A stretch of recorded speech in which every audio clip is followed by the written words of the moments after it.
Okay, I'm going to show you how to jailbreak your iPhone 3G on firmware 3.1 using the Pwnage Tool, and I'm going to do it in real time so you can see the whole process and you don't feel like you're missing out on anything. So what I've already done is downloaded the Pwnage Tool and saved it to my Mac, so we're going to open that. You also need to already have a copy of your firmware, which you can download through iTunes. First screen here, we're going to click OK. This is just a warning saying that you should not buy the software, it's completely free. And we are going to select Expert Mode and click on iPhone 3G and Next. And the Pwnage Tool, or the Pwnage Tool, depends on how you want to pronounce it. It'll search your Mac for the firmware. If it can't find it, you can just browse for it yourself if you know where it is. In my case, it has found it, so click on it, click Next. On the screen, we're going to click General and Next. On this screen here, if you are on a legitimate iPhone carrier, you need to deselect this because you do not want to activate the phone if you're on a legitimate iPhone carrier. If you plan on unlocking your iPhone, then you need to have this selected, otherwise just leave it off. Your root partition, this depends on how much you plan on using in Cydia. If you download a lot of themes, you might want to increase the size of this. If you're on a 16 gig or a 32 gig iPhone, what's the harm in raising that a little bit? So once you decide how much you're going to use, click Next. On the 3G, this is grayed out. Don't use this at all.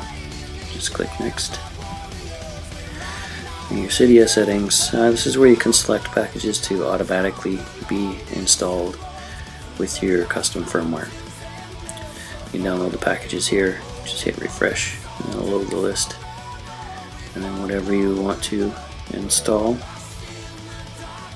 you do it here. You can download packages right in the Pwnage Tool and they will end up in this list here, and you just select them to be added to your firmware later.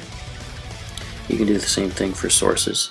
If you have any special sources that you like to get things from, you can add them right in here. Click Add and they'll pop up on the list. Once you've got this all sorted out, just go hit the blue arrow. You can pick which third-party installer you want to use. I only use Cydia, so I'm going to deselect IC and hit the blue arrow. If you like the custom logos that the Pwnage Tool has created, just leave this the same.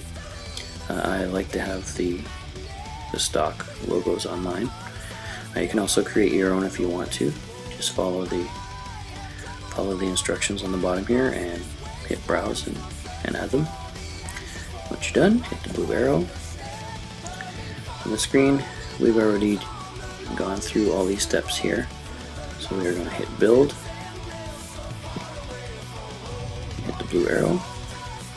This is where you decide where you want to save your firmware. I'm going to keep it on my desktop just so I know where it's going. And the Pwnage Tool, or Pwnage Tool, begins building the firmware. This process takes a few minutes, but I'll just let it run so you can see the real-time version of how long it takes.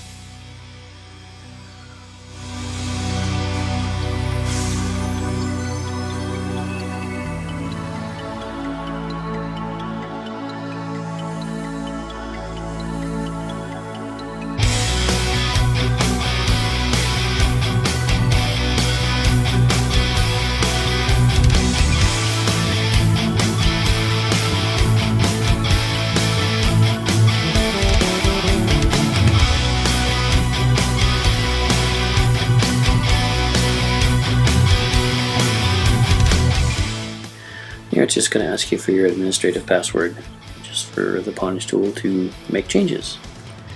Just enter your password and hit OK.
Okay, so our Pwnage tool has created the custom firmware, and we're just about ready to restore.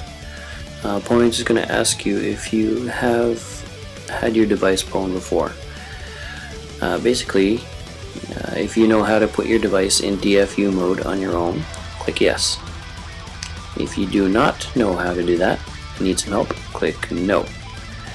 And I'm going to click no here so we can show you the process of putting your device in DFU mode.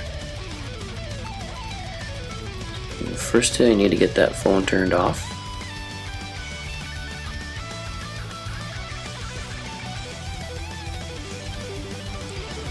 And the Pwnage tool will automatically recognize when that phone's turned off. You need to prepare to press and hold the power and home buttons. And when Pwnage tool tells you to, you have to release that power button, but keep holding the home button. And when Pwnage tool tells you to, you let go of the home button. You'll get a message if you did not do it right. But if you do, it'll say successfully enter DFU mode, and you'll need to open your iTunes, option click restore, and point to your custom firmware on your desktop. And that's how to jailbreak your iPhone 3G with Pwnage Tool 3.1.